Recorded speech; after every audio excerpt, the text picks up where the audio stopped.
अस्सलाम वालेकुम। आप देख रहे हैं की न्यूज एचडी। मैं हूं हारिस अली शेख गिलानी। चलते हैं आज की हम खबरों की तरफ। ताज़ा तरीन खबरों के साथ हाजिर खिदमत हैं। पुलिस सहाफ़ियों पर पेप्का एक्ट PECA-ACT के तहत कोई मुकदमा दर्ज नहीं कर सकती। पेशावर हाई कोर्ट का फैसला। पेप्का एक्ट के तहत सहाफ़ी के खिलाफ मुकदमा कलअदम पुलिस को FIR दर्ज करने का इख्तियार नहीं था। हाई कोर्ट का फैसला।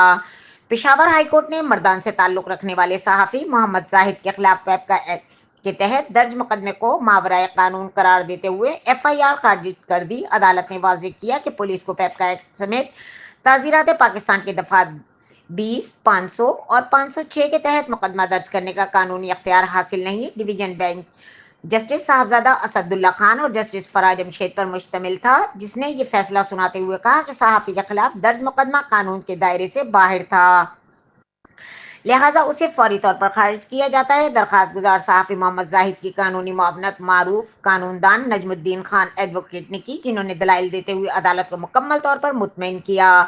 दूसरी जानिब मर्दान प्रेस क्लब की जानिब से मुमताज़ वकील शब्बीर हुसैन गज्ञानी ने केस की पैरवी की। सहाफ़ती हलकों ने हाई कोर्ट के इस फैसले को आज़ादी सहाफ़त के हक में अहम पेशरफ्त करार दिया।